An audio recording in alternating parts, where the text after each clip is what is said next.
नमस्कार दोस्तों, स्वागत है आप सभी का हमारे चैनल पांडे क्लासेस में। तो आज मैं आप लोगों के लिए लेके आया हूँ एक नया टॉपिक, क्या असर होने वाला है कोविड-19 का हमारे भारतीय अर्थव्यवस्था के परिप्रेक्ष्य में।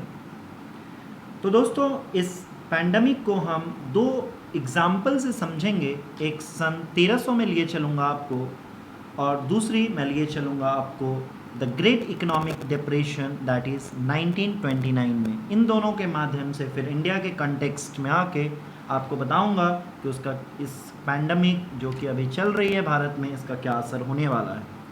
तो सबसे पहले चलते हैं सन 1300 की तरफ, the year of black death, और you know as the year of plague also. तो अगर सही कहा जाए तो ये सन 1347 1347 से 1353 तक ये चली थी महामारी, और ये यूरोप कॉन्टिनेंट की सबसे बड़ी त्रासदी में से एक थी। ऐसा कहा जाता है कि 75 से 200 मिलियन लोगों की जान यूरोप में इस त्रासदी ने ले ली थी। एक ऐसा भी अनुमान कहा जाता है कि लगभग 30 से 60% यूरोपियन जनसंख्या इस काल के गाल में समा चुकी थी उस दौरान।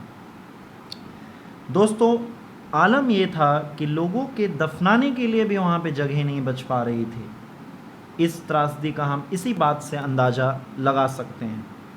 अब आते हैं हम दूसरी झलकी की तरफ, जिसको हम द ग्रेट इकोनॉमिक डिप्रेशन 1929 की नाम से भी जानते हैं।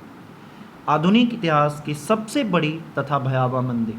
अमेरिका से शुरू हुआ यह मंदी जल्दी ही ब्रिटेन, जर्मनी और भारत समेत दुनिया के अन्य देशों में भी फैला। कुछ पंक्तियों के माध्यम से इस मंदी को मैं समझाने की कोशिश करूंगा।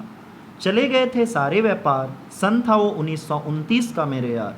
लोगों के गए थे रोजगार, सड़क पे आ गए थे लोग, दुनिया की स्थिति थी उस समय बड़ी बदहाल। स्टॉक शेयर सभी हो गए थे क्रैश, लोगों की सारी उम्मीदें रह गई थी बरबस। आते हैं हम 2020। अब भारत में क्या होगा इस पैंडमिक महामारी का असर। लोगों को शायद आज अंदाज़ा नहीं क्या होगा हमारा जब जाएंगे अगले समय की ओर।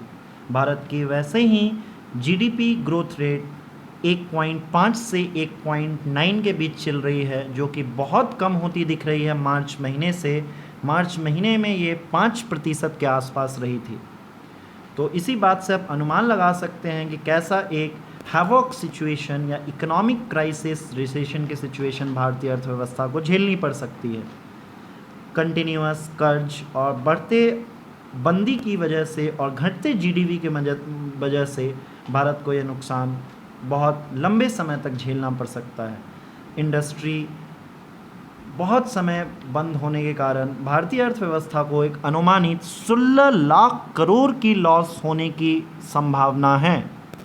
यहाँ तक कि पहले ही हमारा अनएम्प्लॉयमेंट अच्छा नहीं है, अनएम्प्लॉयड सिचुएशन भारत में चल रही है। और जैसा कि पिछले 5-6 सालों से आप देख सकते हैं रोज़गार की स्थिति हमारे देश में, तो अभी इस कारण से हमारे देश में अगले अप्रैल से सितंबर 2020 करीब 4 करोड़ नौकरियों के जाने का खतरा मंडरा रहा है। भारत की विमानन कंपनियां पहले ही लॉस में चलती दिख रही थी, अब तो इसके पास पानी की बूंद का भी वो आसार नहीं है। शायद निजीकरण या इसको बेचने के अलावा और कोई रास्ता इन कंपनियों के पास या सरकार के पास दिखती नहीं दिख रही है। इन सब के बावजूद अगर हमारे देश के परम प्रधान को लगता है कि सबको घर में रहना ही एकमात्र इस त्रासदी का उपाय है, तो हमें इसका सहयोग करना चाहिए, पालन करना चाहिए। लेकिन मेरे अपने देश के प्रधान से यह विनती है कि कृपया आप गरीब लोगों को लेके चलो, क्योंकि आप जिस वर्ग से आए हो ये वर्ग आपने बहुत अच्छे से देखा है, तो इस वर्ग को आपको लेके चलना है, ये आपके भरोसे बैठा है। अब तो दोस्तों स्टीव जॉब्स की वही लाइनें याद आ जाती हैं, don't lose faith if someone hits the brick on your head.